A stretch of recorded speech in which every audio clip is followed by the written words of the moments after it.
ओम श्री हरि। अष्टावक्र गीता 11 प्रकरण। भाव विकारश्च स्वभावदीति निश्चयी निर्विकारो गतक्लेशः सुखेन एव उपास्यमयेति। अब ज्ञान अष्टक नामक एकादश प्रकरण का आरंभ करते हैं। चित्त की शांति आत्मज्ञान से ही होती है, बिना आत्मज्ञान के किसी उपाय करके नहीं होती। इस बात से प्रथम आत्मज्ञान के साधनों को कहते हैं। भावाभाव अर्थात स्थूल सूक्ष्म रूप करके जितने विकार अर्थात कार्य है, वे सब माया और माया के संस्कारों से ही उत्पन्न होते हैं और निर्विकार आत्मा से कोई भी विकार नहीं होता है। प्रश्न। माया जड़ है, आत्मा चेतन है। केवल जड़ माया से कार्य उत्पन्न नहीं हो सकता और न केवल चेतन से उत्पन्न हो सकता है, क्योंकि निर्वयव आत्मा से सावयव कार्य नहीं उत्पन्न हो सकता है और न केवल जड़ माया में आप से आप बिना चेतन के संबद्ध कोई कार्य उत्पन्न हो सकता है। यदि होवे तब बिना ही कुलाल के आप से आप मृतिका से घट उत्पन्न हो जाना चाहिए, पर ऐसा तो नहीं होता है। तब आपने कैसे कहा है कि स्थूल और सूक्ष्म रूप कार्य सब माया से ही उत्पन्न होते हैं, चेतन से नहीं होते? उत्तर। हे जनक, जैसे चुंबक पत्थर की शक्ति करके लोहे से चेष्टा होती है, चुंबक पत्थर में नहीं होती, वैसे चेतन की सत्ता करके माया से कार्य उत्पन्न होता है, चेतन से नहीं होता। जैसे शरीर में जीवात्मा की सत्ता से नख रोमादिक उत्पन्न होते हैं, आत्मा में नहीं होते। आत्मा असंग है, निर्विकार है, शरीर विकारी और नासी है। आत्मा नित्य है, चेतन है, शरीर जड़ है, अनित्य है। ऐसा निश्चय करने वाला पुरुष बिना परिश्रम के शांति को प्राप्त होता है, दूसरा नहीं होता। ईश्वर सर्वनिर्माता नेहान्य इति निश्चयी अंतगत लित सर्वासह शांत कवापि न सजते। प्रश्न। आपने कहा है कि आत्मा की सत्ता करके भावाभाव विकार उत्पन्न होते हैं। सो आत्मा दो है, एक जीवात्मा है, दूसरा ईश्वर आत्मा। दोनों में से किसकी सत्ता करके भाव भाव विकारी उत्पन्न होते हैं? उत्तर। ईश्वर आत्मा की सत्ता करके जगत भर के पदार्थ उत्पन्न होते हैं। जीवात्मा की सत्ता करके शरीर के नख रोमादिक उत्पन्न होते हैं, क्योंकि वह आत्मा अपने शरीर मात्र में ही और इसी कारण परिचिन्न है। उसकी सत्ता करके जगत के पदार्थ उत्पन्न नहीं हो सकते और ईश्वर सर्वत्र व्यापक है और सारे जगत से बड़ा है। उसकी उपाधि माया भी बड़ी है। इसी वास्ते सर्वत्र ईश्वर की सत्ता करके पदार्थ उत्पन्न होते हैं और जीव की उपाधि जो अंतकरण है वह अल्प शरीर में स्थित है। इस वास्ते उसकी सत्ता करके शरीर के अवयव आदि बढ़ते हैं। अल्प उपाधि वाला होने से जीव अल्पज्ञ अल्प शक्ति वाला है और बड़ी उपाधि वाला होने से ईश्वर सर्वज्ञ और सर्वशक्तिमान है। इसी कारण ईश्वर को ही लोक जगत का कर्ता मानते हैं। वास्तव में वह कर्ता नहीं है, केवल माया उपाधि करके कर्तव्य व्यवहार भी ईश्वर में गौण है, मुख्य नहीं है। वह वास्तव में अकर्ता है और जीव भी वास्तव में अकर्ता है। प्रश्न। आपने पूर्व कहा था कि चेतन एक है, अब आप जीव और ईश्वर भेद करके दो चेतन कहते हैं। उत्तर। वास्तव में चेतन एक ही है, परंतु कल्पित उपाधियों के भेद से चेतन का भेद हो जाता है। हे राजन, अविद्यात कार्य रहित सुधा, अविद्या के कार्य से रहित जो चेतना है उसी का नाम शुद्ध चेतन है। उसी को निर्गुण ब्रह्मा भी कहते हैं। सर्वनाम रूपात्मक प्रपंच अध्यासा अनिष्टनात्वम ब्रह्मात्वम। संपूर्ण नाम रूपात्मक प्रपंच के अध्यास का जो अधिष्ठान होवे उसी का नाम ब्रह्म है। उसी सुचेतन में सारा नाम रूपात्मक जगत अध्यस्त है। माया में प्रतिबिंब चेतन का नाम ईश्वर है।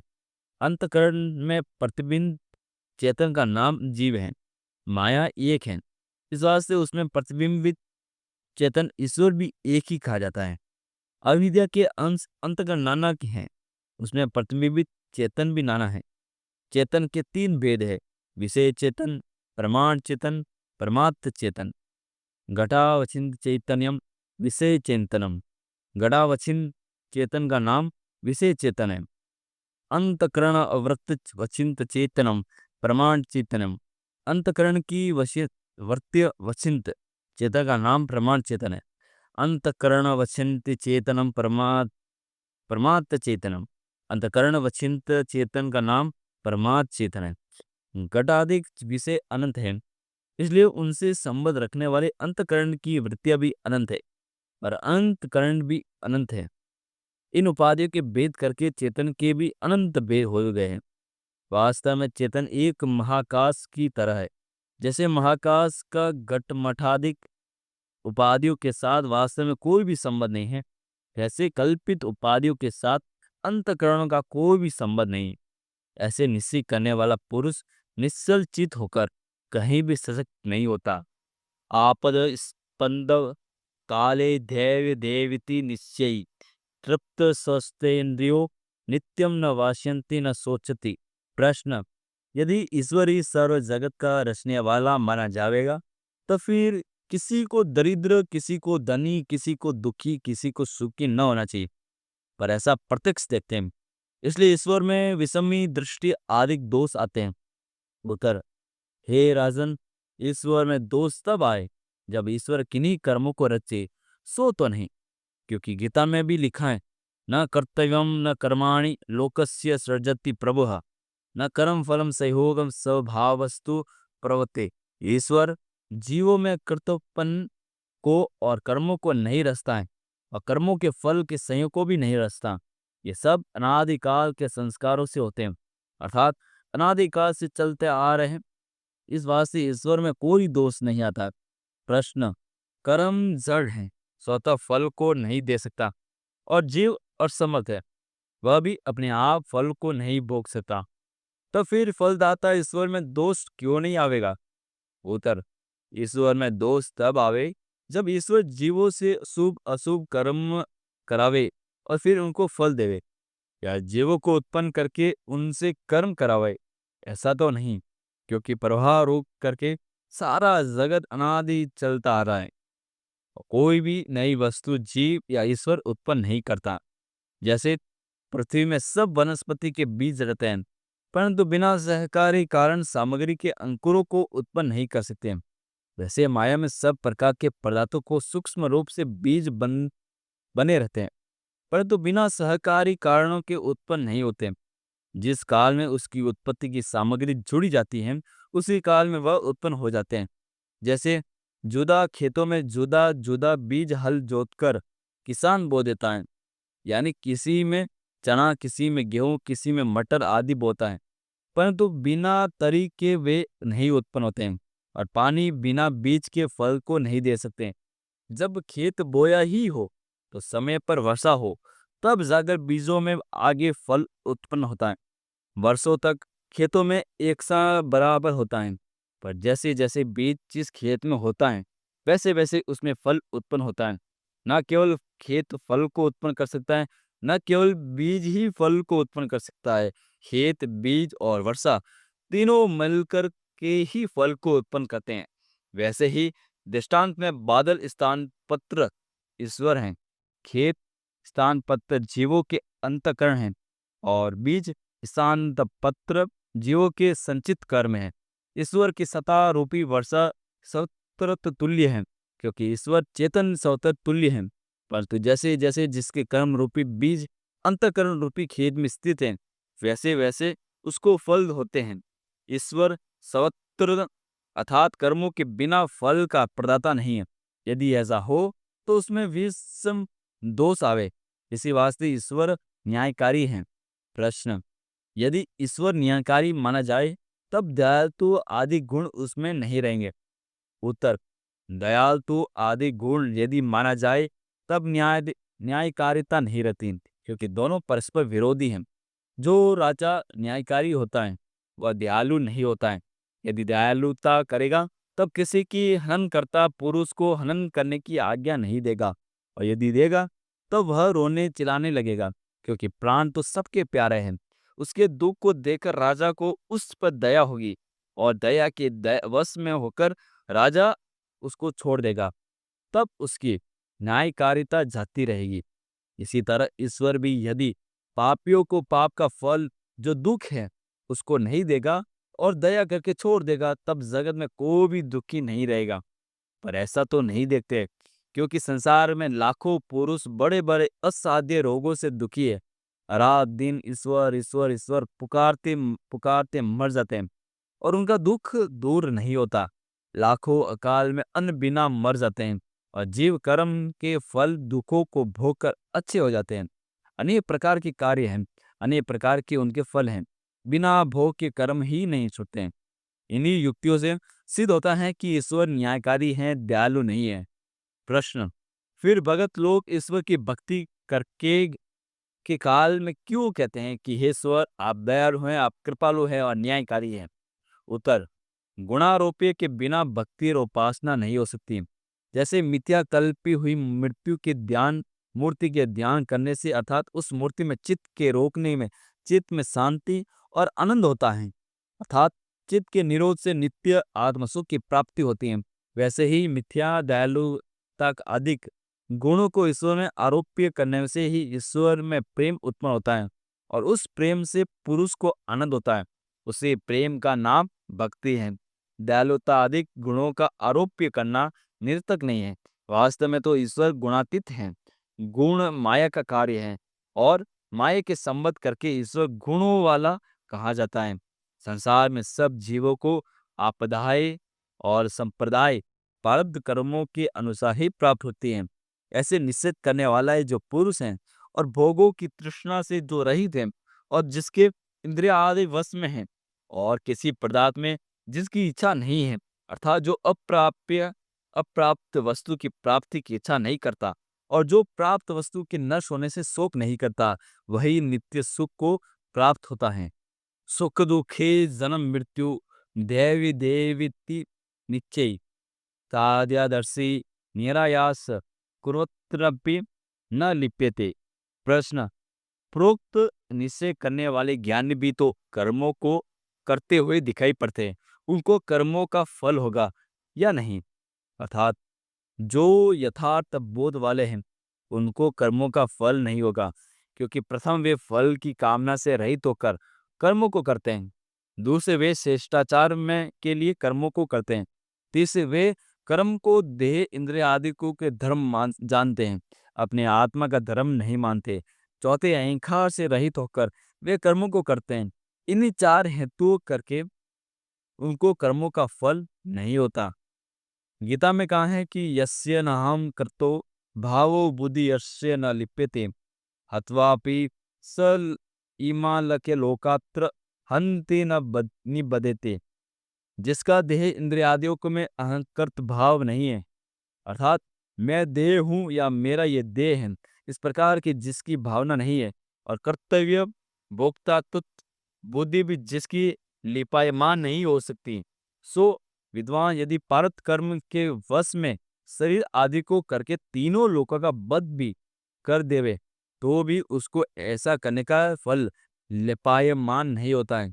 जो इस प्रकार निश्चय करता है कि सुख दुख आदि ये सब पारब कर्म के वश से जीवों को होते हैं, वह विद्वान परिश्रम से रहित पारब्ध वश के कर्मों को करता है हुआ उनके फल के साथ लेप्यमान नहीं होता। चिंतनय जायते दुखम नान्य थे हिति निश्चय दया हीन सुखी शांत सत्र गलित स्पृह। प्रश्न: कर्मों को करता हुआ पुरुष उनके फल के साथ लिपायमान क्यों नहीं होता? जो करता होता है वही भोक्ता भी अवश्य होता है। उत्तर: इस संसार में पुरुष को चिंता करने से ही दुख उत्पन्न होता है, बिना चिंता के दुख नहीं होता। जो इस प्रकार निश्चय करता है वह चिंता को त्याग देता है और शांत चित्त और स्थिर अंतःकरण वाला होता है और श्रम से रहित होकर भी कर्मों से जन्य अर्थों का भोगने वाला नहीं होता है। ना हम देहो न मे देहो बोधे अहमिति निश्चय केवलम सब प्राप्तो न स्मरकर्तम कर्तम। पूर्वोक्त साधनों करके युक्त जो ज्ञानी है उनकी दशा को दिखाते हैं। ज्ञानवान का ऐसा निश्चय होता है कि ना हम देह मैं देह नहीं हूँ और न मैं देह, मेरा ये देह नहीं है और मैं नित्य बोध स्वरूप हूँ। आत्मज्ञान करके देहादि को मैं दूर हो गया है। अहम और मम अभियान जिसका कर्तव्य और अकर्तव्य जिसका बाकी नहीं रहता, अकृत तथा अकृत का स्मरण भी जिसको नहीं है, वही ज्ञानवान जीवन मुक्त कहा जाता है। उसके एक दृष्टांत को कहते हैं। एक मंदिर में एक महात्मा रहते थे। आत्मविद्या का अभ्यास करते करते उनकी अवस्था चढ़ गई थी और शरीर भी सब क्रियाओं उनकी छूट गई थी। अतः जब कोई उनके मुख में भोजन डाल देता था तब खाते, जब कोई पानी पिलाता तब पानी पीते थे और एक स्थान में बैठे रहते थे। किसी से बोलते चालते न थे और अपने आत्मानंद में ही मग्न रहते थे। एक दिन दोपहर के समय उसी मंदिर में लड़के खेलते थे। एक लड़के ने कहा कि इन महात्मा के पट पर यानी स्थल पर चौपट बनाकर खेले। दूसरा लड़का चाकू ले आया और जब चाकू से पेट पट पर लकीरें खींचने लगा तब उसमें से रुधिर बहने लगा। महात्मा ज्यों के त्यों पड़े रहे और लड़के डर के मारे भाग गए। कोई एक पुरुष मंदिर में आया और उसने महात्मा के पट में रुधिर बहते देखा। तब उसने इधर उधर से पूछा तो उसको मालूम हुआ कि यह लड़कों ने क्या है। तब दो चार आदमी मिलकर जराओं को बुला लाई। जब जरहा अकर जस जख्म को हाथ लगाकर सीने लगा तब महात्मा ने न सीने दिया। तब थोड़े दिनों के बाद जख्म में कीड़े पड़ गए। तब भी महात्मा का चेहरा मैला न हुआ। उसी नगर में थोड़ी दूर पर मंदिर में एक और महात्मा रहते हैं। उन्होंने जब उनको हाल सुना तब एक आदमी की जबानी उन महात्मा को कहला भेजा कि भाई, जिस मकान में आदमी रहता है उस मकान में उसको झाड़ू बुहार देना आवश्यक होता है। जब ऐसा संदेश उनको पहुंचा तब उन्होंने जवाब दिया कि महात्मा जी ने कहना कि जब आप तीर्थ में गए थे और राह में भी 20 धर्मस्थलों में रातें भर रह गए थे, वे धर्मशाले अब घिर पड़े हैं। अब जाकर उनकी मरम्मत करिए। हमको तो शरीर रूपी धर्मशाला में आयु रूपी रात्रि भर रहना है। वह रातें भी व्यतीत हो गई हैं। अब इस शरीर रूपी धर्मशाला की कौन मरम्मत करे। इतना कहकर फिर चुप हो गए। थोड़े दिनों के बाद उन्होंने शरीर का त्याग कर दिया। ऐसी दशा जिन मुक्तों की ही होती है। आभ्रमस्तम परितम अहम एव इति निश्चय निर्विकल्प शुचि शांत प्राप्त प्राप्त निर्वृत्त।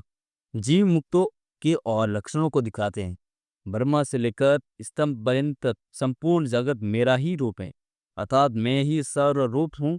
मेरा निषेध करने वाला जो पुरुष है वही निर्विकल्प समाधि वाला जीवन मुक्त है।